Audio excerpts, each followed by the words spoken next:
नमस्कार। पूर्णचंद्र Kandpal, जनजागृति, episode number 961। आज हरेली की बात करता हूँ। आज का एपिसोड हिंदी में है। कुमाऊनी में एक एपिसोड पहले मैं कर चुका हूँ, क्योंकि ये कुमाऊं क्षेत्र का, उत्तराखंड का एक लोक पर्व है। यह वैसे हिमाचल में भी ये मनाया जाता है। तो सावन माह के पहले गते, यानी उसको हम एक पैट भी कहते हैं, ये तब मनाया जाता है। इस दौरान में बारिश होती है, क्योंकि ये सावन माह का आरंभ है। तो सावन भादो वर्षा ऋतु होती है, और आप सबसे पहले इस वर्षा का आनंद ले लीजिए। उसके बाद फिर मैं आपको हरेली के बारे में बताता हूँ। धन्यवाद।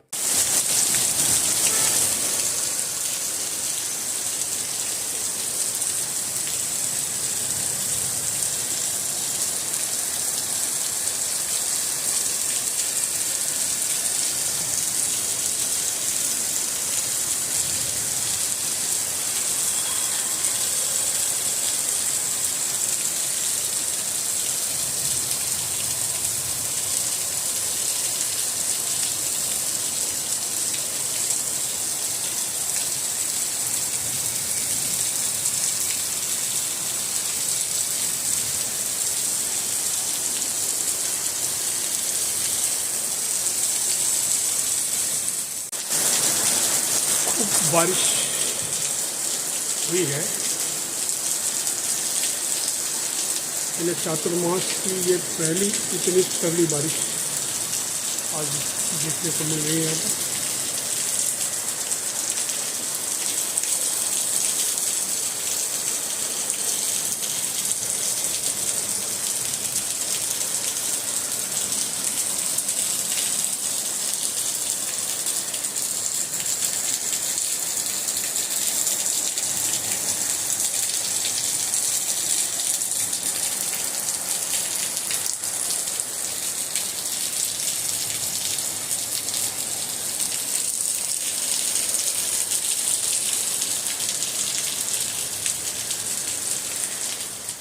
तो आपने वर्षा का आनंद ले लिया, क्योंकि हरेला वर्षा ऋतु में, सावन भादो वर्षा ऋतु, 6 ऋतुओं में से ये वर्षा की ऋतु होती है। तो वर्षा के आरंभ में ही होता है, ये मनाया जाता है। कहीं कम कहीं ज़्यादा बारिश होती रहती है। तो आपने वर्षा ऋतु का आनंद ले लिया। अब मैं थोड़ा सा आपको त्यौहार के बारे में बताना चाहता हूँ। ये उत्तराखंड का लोक पर्व है। लोक पर्व मीन्स होता है जो लोक में रचा बसा हुआ होता है, उसको मनाया जाता है। गरीब अमीर सब मनाते हैं, खास करके वहाँ के ग्रामीण क्षेत्र में जो लोग रहते हैं। शहरों में जो थोड़ा लोग पलायन कर गए हैं, वो भी कुछ न कुछ करते हैं, लेकिन वहाँ की बात और होती है। तो ये पारंपरिक त्यौहार इसको कहते हैं। अच्छी फसल और अच्छे पर्यावरण की कल्पना और पर्यावरण बचाने के लिए इसलिए पेड़ पौधों का रोपण हरेले के दिन होता है, क्योंकि वर्षा शुरू हो जाती है। वैसे तो साल में कई बार और भी मौके आते हैं।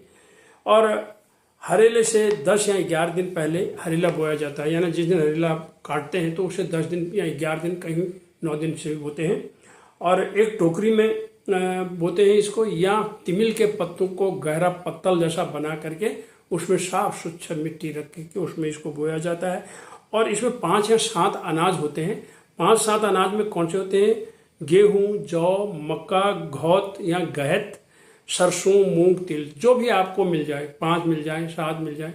अगर ये न मिले तो 2-3 भी मिलेगा, तो वो भी चलेगा। जिसको बनाना है, ये नहीं कहो कि जाइए भैया उसके लिए अब बाजार जाना है, ये लाना है। जो आपके पास उपलब्ध है उनसे जितने की बात भी हो जाए। इसको बोने के बाद एक अंधेरी जगह पर रखते हैं घर में, जहाँ पर प्रकाश ना आए, क्योंकि जब ये अंकुरित होगा, बोलेगा, तो इस पर प्रकाश नहीं पड़ना चाहिए, वरना ये पीला नहीं होगा। और फिर इसको नियमित रूप से रोजाना पानी देना पड़ता है। 9वें दिन इसकी हल्की गुड़ाई लोहे के सीख या भीमों के सीटों से करनी पड़ती है। वो एक भीमल के सीटें होते हैं और होती है ये।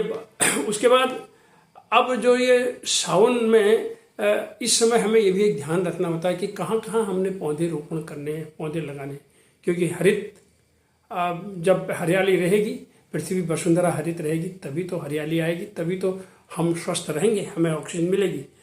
और हरेले त्यौहार के दिन घर में पकवान बनाते हैं, पूरी, खीर, हलवा आदि बच्चों को भी दिए जाते हैं। अब हरेला काटने के बाद पहले इसकी प्रतिष्ठा होती है, फिर इसको काटते हैं। फिर बच्चों को आशीर्वाद के तौर पर उनको ये दिया जाता है, कहा जाता है जी राया, जय गिराया, इस तरह से उनको सिर में इसको रखा जाता है और बड़ों को भी हरेला दिया जाता है, उनसे आशीर्वाद लिया जाता है। और बड़ों का हरेला भेंट करना, उनसे आशीर्वाद लेना इस त्यौहार पर बहुत ज़रूरी होता है।